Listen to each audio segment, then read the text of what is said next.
40 hours a week, graphic designer. COVID came, kids were locked down, and they got bored. They probably watched every show they could watch on Netflix. Well, they want to do the same thing to me, right? Essentially embarrass their dad on TikTok. So they came and said, hey dad, let's do a dance on TikTok. Of course, they knew I grew up dancing. And I wanted to show them that if you were consistent at something, that you could be successful. It didn't really matter what you did.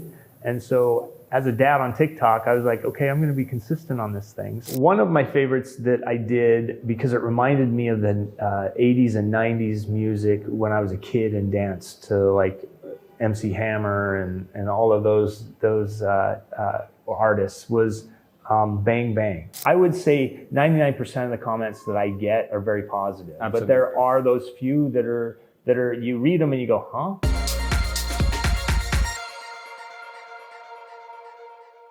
Hello and welcome to News 18 Showsha. Today we have a rather interesting guest on the show. If you've been on Instagram and scrolling on Reels, I'm pretty sure you've seen him dancing to Bollywood numbers. Ladies and gentlemen, please welcome the very famous Ricky Pond to News 18. Thank you so much for joining us, Ricky. Thank you for having me. Yes. So Ricky, you are a known person when it comes to the Indian market. You know, you've done some signature Bollywood grooves and you've made us dance to your tunes as well. How does this journey start? From a graphic designer, you're still a graphic designer if I'm not wrong, right? Right. So, still managing to, find some time and in your busy schedule and also help us with your dancing as well. Yeah, 40 hours a week, graphic designer. COVID came, kids were locked down and they got bored. They probably watched every show they could watch on Netflix. And at that point in America, kids were putting their parents on TikTok and going viral because their parents would do something crazy and people would laugh. Well, they want to do the same thing to me, right? Essentially embarrass their dad on TikTok. So they came and said, hey dad, let's do a dance on TikTok. Of course, they knew I grew up dancing. And so they knew I could dance a little bit, but I turned them down at first. I'm like, no, you guys spend too much time on that app. I don't want to do it. And they were persistent. So we went and did the dance and then it backfired on them. So the joke's on them, right? I just continued to do dances and the following just all sort of started coming and, we just had a lot of fun with it, really. Definitely. But when you initially started this, when you found the time and the interest to do this, did you ever expect for you one day sitting in US that you will now be giving an interview sitting in India? It was just, hey, let's do some fun dances that are trending on TikTok. And, Indian dances weren't necessarily trending on TikTok, right?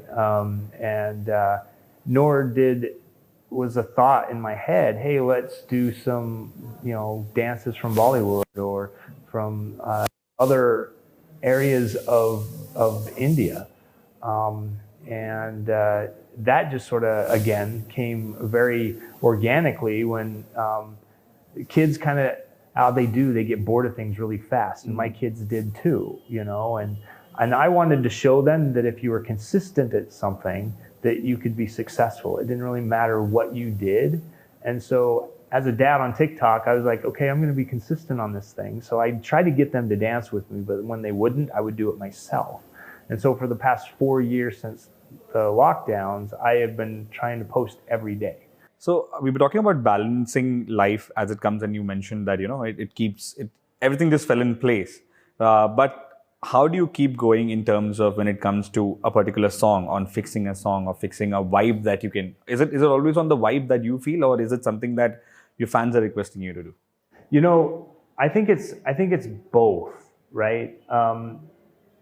Fans request me to do certain songs and I listen to them. And if I'm not feeling that song, it's really hard for me to then take that song and make it me, right? And do something that's going to then turn into a, something that looks natural for me. So I do screen the songs and go, okay, I can see myself doing it, or that song sounds really fun. Because there are songs that I try that are kind of awkward to me, but I sort of do them because they challenge me a little bit too, right? But those ones are harder and they take a little longer for me to learn. And sometimes the time is the factor that I'm kind of playing against, like the whole balance between work and creator and family life. You know, I still have to be a dad and a father and, you know, do the things that I need to do as a parent. As a parent, yes. Yeah. When it comes to your family life, I'm so sorry, but then how supportive was? I mean, we definitely know your children have been very supportive in this. What about your wife? How has she taken things in stride? You know, my wife, she met me when I was on a college dance team, right? So she knows that dance is kind of a part of who I am, and she also knows I'm kind of a goofy guy that kind of likes that attention a little bit, right? Okay. I like to entertain. So she just kind of smiles and just sort of like, that's your thing, right? She dances, she's really good, but she just doesn't like getting in front of the camera. She's kind of, she's a little more private. Same with my youngest daughter, right? So Dallin leaves for college. My two oldest are gone, married. And so I'm down to my youngest daughter after Dallin leaves. And so it's kind of like, who are we going to get to dance with? My wife or my daughter, you know? They're too much alike. So it might be just me. I understand. You know, you also said there are certain dances, you know, songs that have taken a little more time for you. Do you remember the one that took you the most time?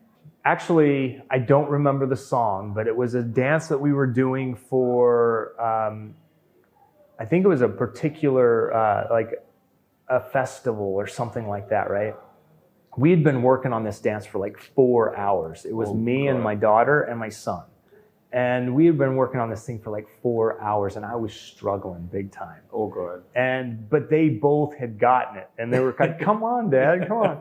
You know, so we were about 4 hours into this thing, and I pulled my calf muscle. Oh, God. And I'm like, I can't do this, guys, anymore. So we changed up the whole entire dance and learned a brand new dance so it was easier on my calf so that we could do the dance, right? And so we, you know, I kind of treat it like, you know, a sporting event, you know, the game must go on and the show must go on, right? Definitely. So I just grinned and bared it, and we did this dance. The kids were bummed because we never finished the one because they loved that one, and I was just like, oh. But it was a lot of bouncing, and for some reason I twisted and pulled my calf. Have you tried the dance later though? We haven't. We've actually thought about going back to it, but we haven't gone back to it yet. We should. We'll definitely see it soon, hopefully. Yeah, hopefully. Without your calf muscle being pulled. Yes. You know, I'm getting older, and sometimes that just happens, and I'm like, oh. So I try to stretch more now. I understand. But are there any favorites? I mean, it's difficult to choose from what you do and what you love to do. But if I had to ask you for a few favorites, what would it be? One of my favorites that I did, because it reminded me of the 80s and 90s music when I was a kid and danced to like MC Hammer and all of those artists, was Bang Bang. Right. And that one, it just, when I first heard the song, I'm like, wait a minute, I understand this song, but it was really just Bang Bang. But I understood it more, not necessarily because of the lyrics, but I felt the music because it felt familiar as when I was a child, you know. And so I that was still probably to this day is one of my favorites that I remember doing. Definitely. You know, what people see in front of the camera might not be the struggles, but the final product. As a creator yourself, what are the struggles and challenges that you face behind the camera that we don't get to see? My tendency to be a perfectionist, like if I mess up, I stop and hit redo, delete that, you know. Delete the whole footage. Yeah, people are always like, why don't you keep your mess ups? And sometimes we do, but a lot of times, you know, I'll just delete it and we'll start over. And it's just that repetition. I mean, sometimes we'll record the same dance and we'll keep like 6 or 7 drafts. Right. I just feel like I do it until I feel like, okay, we did it. And I feel good about that one. I felt comfortable. It felt smooth, right? True. Has your playlist changed ever since you became a creator and, you know, vibing so much for Bollywood songs, or were Bollywood songs always a part of your playlist? I kind of consider myself like really like a baby in the Bollywood scene. I remember as a teenager, Bollywood was kind of something that people would talk about every once in a while, but it wasn't anything that we tried to emulate so much. But really, yeah, it's just kind of something organic that I kind of fell into with social media. And I think it was because, I started to do dances from other cultures, and people were like, okay, now try this one and try this one. And some Indian songs were requested, and we're like, yeah, let's do that, and people liked them, and they kept requesting them, and the songs were fun, they were different.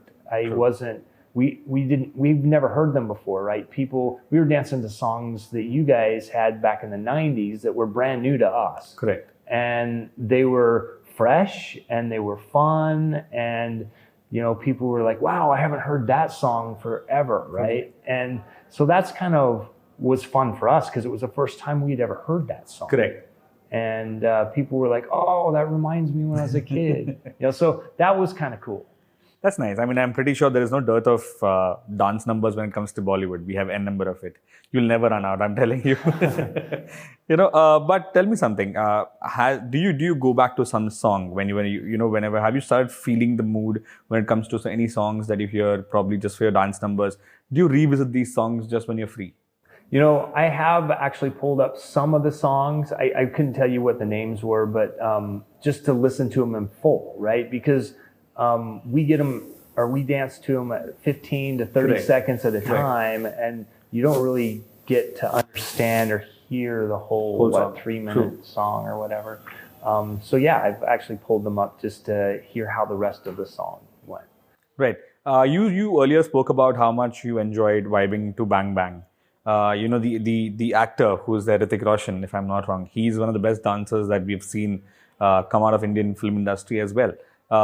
Would be at any part or any time, would you love to collaborate with him? Oh, definitely. I think since that song, and I've danced to a few others that he has been in that I've learned from him, and I've tried to emulate him, but he's like really good. And but I would love to just have the opportunity to try to keep up with him and to dance with him, right? I believe he's probably roughly around my age, very much, he's in better shape than I am. But yes, I would love to collaborate. Let's just hope he sees this interview and probably he reaches out to you, yeah? Let's manifest it right No, here. That would be great. That would be awesome. I'd love it. So who are the other Indian artists probably you have collaborated or virtually spoken to or at least interacted with? Madhuri Dixit.